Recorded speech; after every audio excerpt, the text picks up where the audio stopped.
Hi, I'm Lindsay, and today I wanted to talk about why meditation is totally essential and so powerful in doing any kind of law of attraction or manifestation work. And I'm also going to talk about some of the problems that I had in using my meditation to apply to law of attraction and all of that kind of thing, and how you can overcome some of these problems so that you're not, like I did, wasting a lot of time doing a lot of meditation and not really getting anywhere, not seeing any kind of benefit or not seeing enough benefit in your life. So let's get into it. First of all, talking about why meditation is almost essential for law of attraction work. And if you have heard anything about law of attraction, Joe Dispenza, Abraham-Hicks, all of the yogis talk about using meditation for your law of attraction manifestation, creating any change in your life on a spiritual level, or kind of like on a non-material level.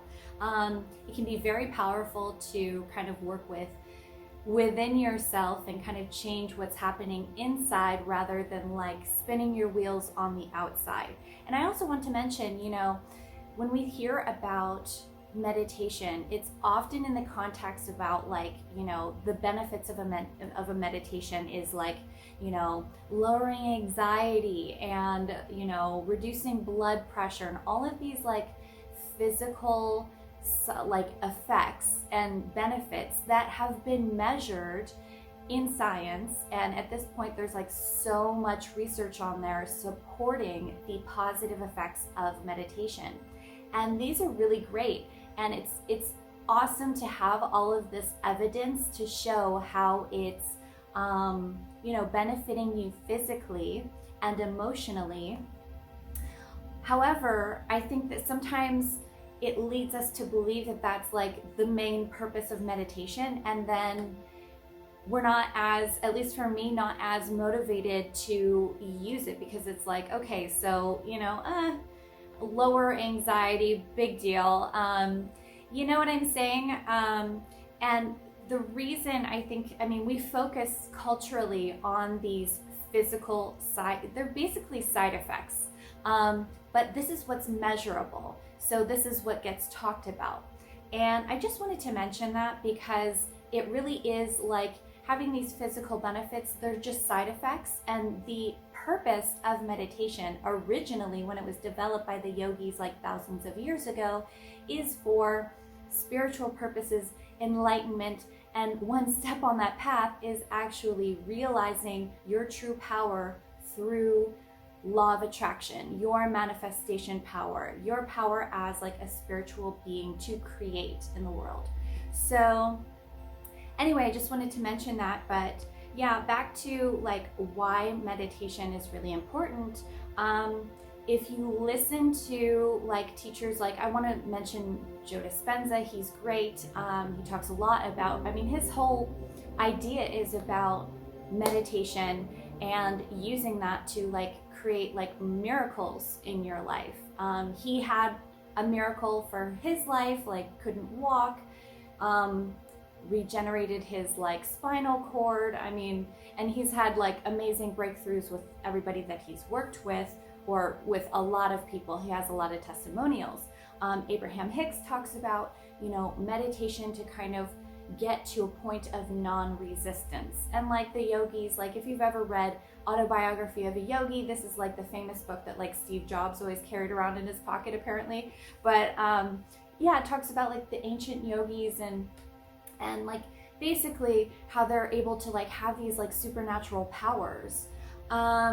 So meditation, the goal that it was originally developed for, it was to get you to that place of enlightenment, spiritual connection, where you can manifest from a different place.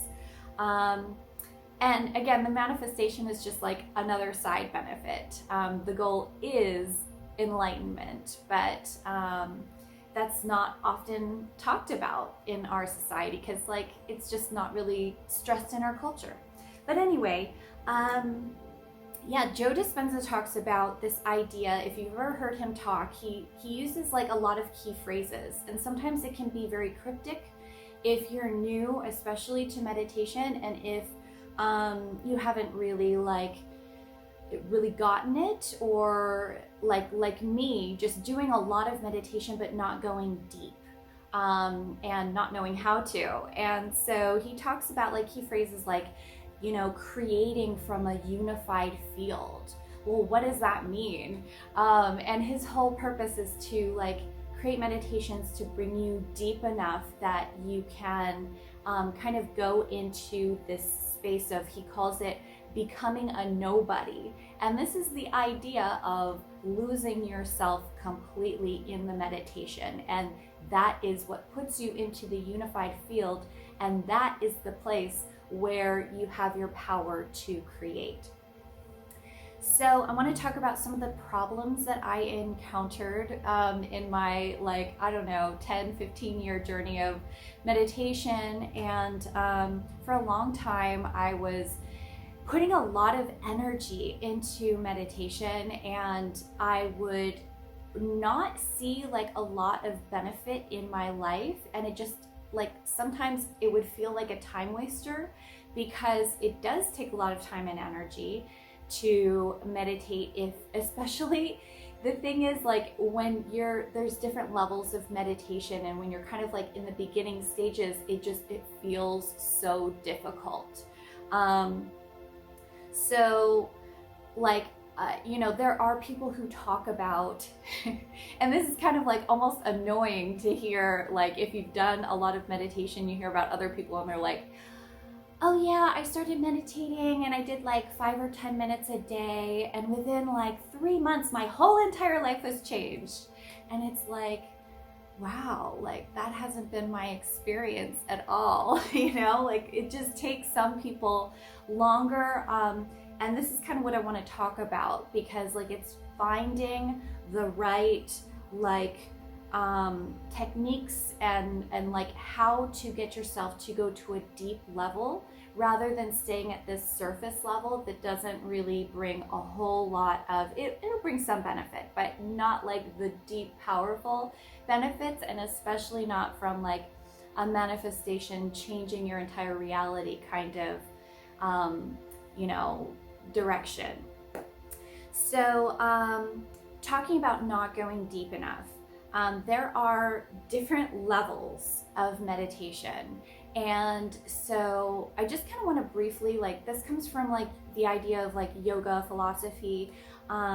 This is kind of like what the yogis did originally, and like it was put forth in the Yoga Sutras. But there are different stages of meditation. So there's dharana, and so this is kind of like the beginning stages of meditation. This is the act of it's active concentration.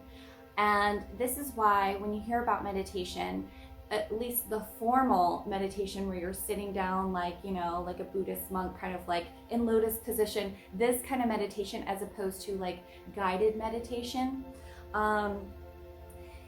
Dharana is the active focusing of your concentration. And the reason that this is important, it's the first stage, is that what you're doing is you are building up this muscle of noticing when your mind gets distracted and bringing it back.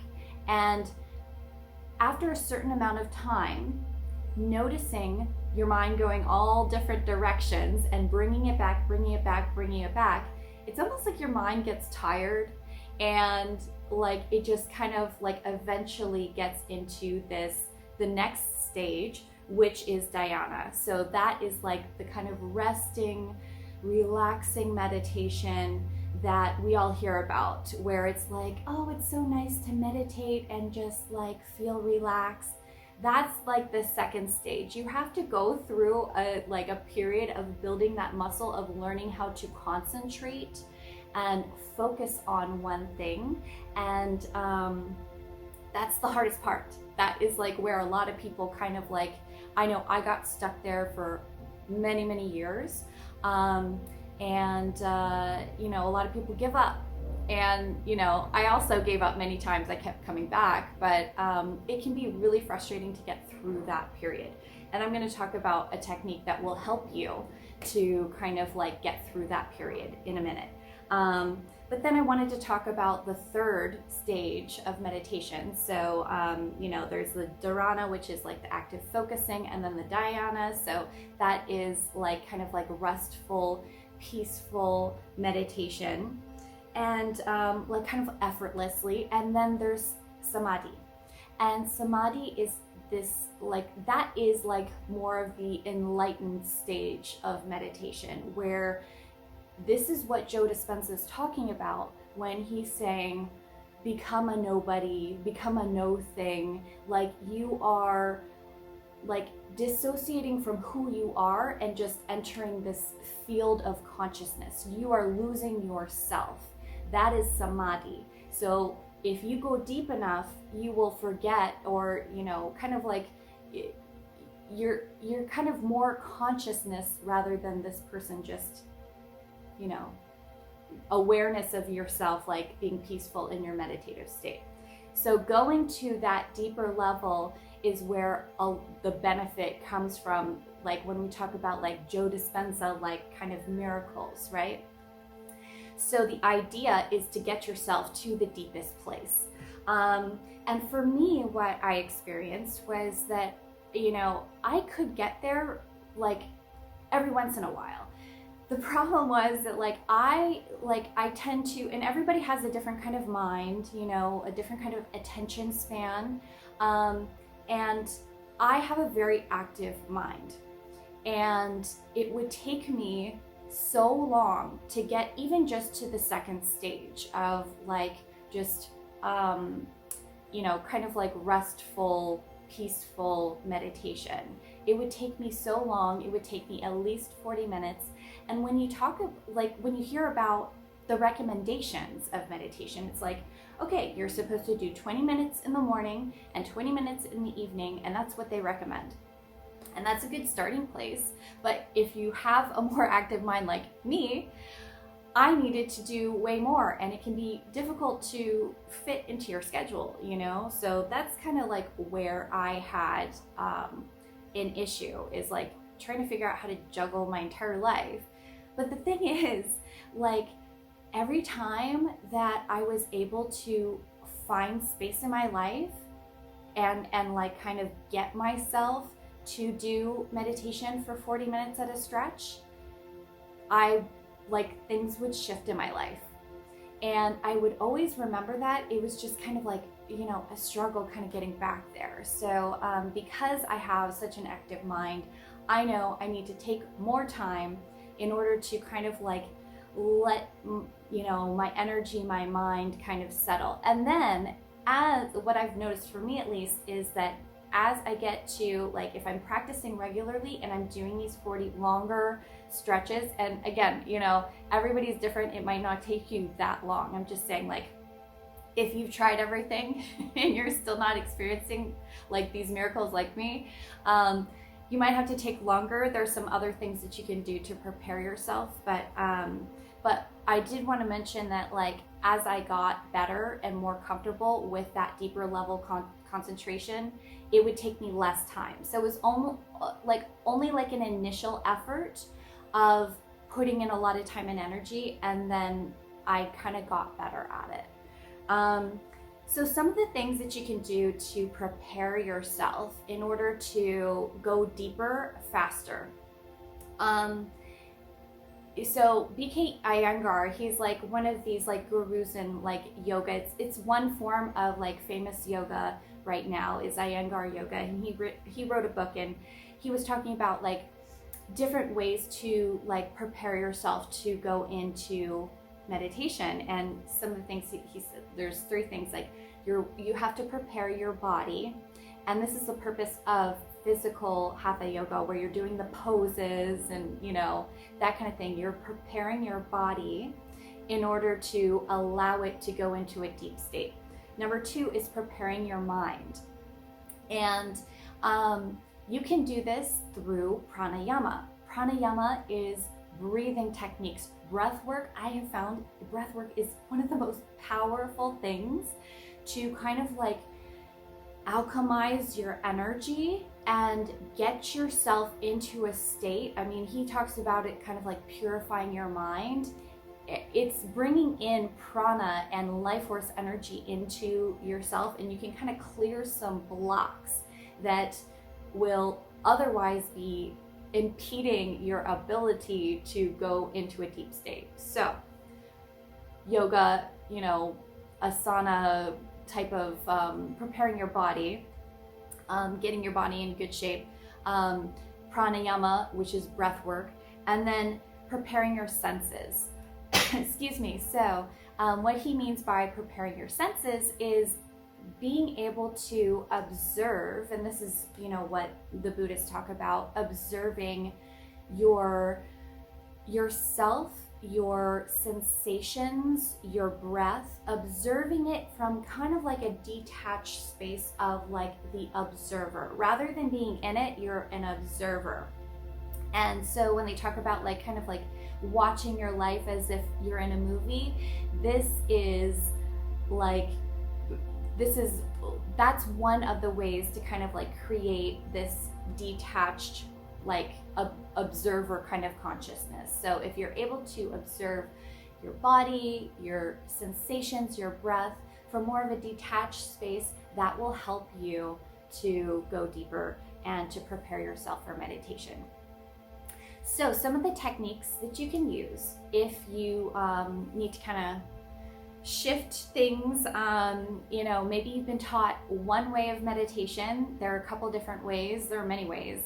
There's guided meditation, but that's kind of like a different, you know, it's, I won't say it's harder to get into a deeper state. I find that, like for me, guided meditation, because my mind is so active, it can kind of get me to a lower state, but then I almost need to practice that dharana, which is like active concentration, in order to build this skill of like concentration so I can go deep into meditation.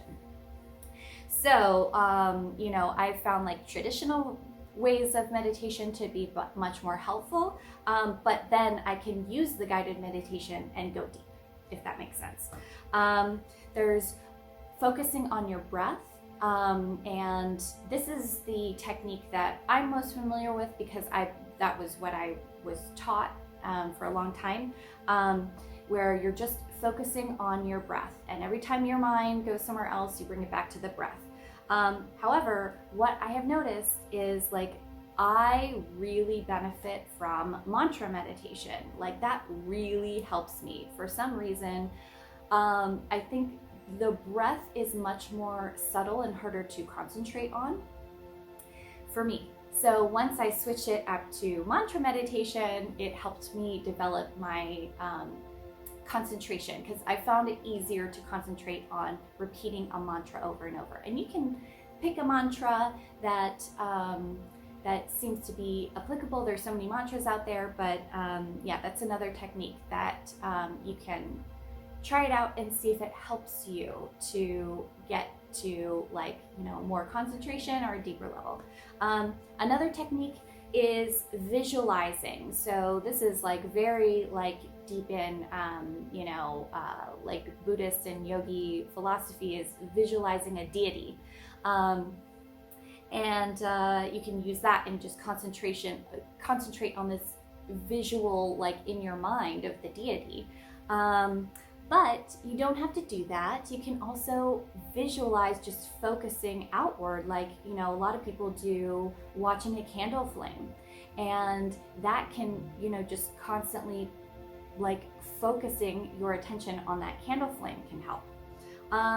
If you have like ADD or like just like really scattered, not able to even do the concentration on anything at all, one technique that you can do in order to kind of like help you get into a more meditative state because you just can't focus at all.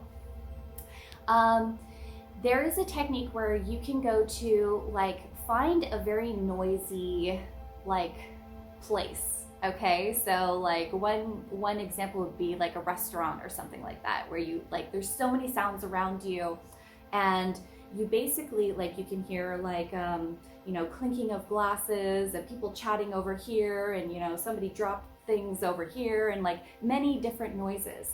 And so what you want to do is like actively use your mind and your attention to like pay attention to all these different sounds, but you don't want to like keep your mind focused on any one sound. You want to keep moving around from sound to sound.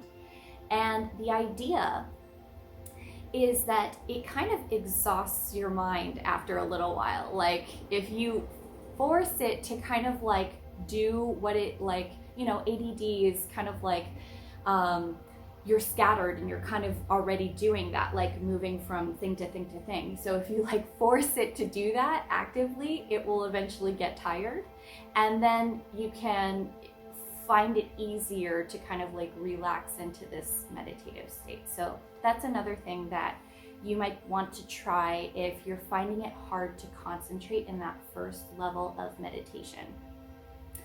So that's kind of what I wanted to say. I just wanted to like kind of recap and, you know, mention it's like meditation is really powerful. We've seen a lot of like amazing benefits through like Joe Dispenza. Like, I mean, the stories that he has for the people who've worked with him, miracles, right? So meditation is really powerful. And especially for this like changing your life, law of attraction, manifestation kind of work. And you really want to go deep. And so there are ways that you can, you know, shift your practice in order to get yourself to get into these deeper states.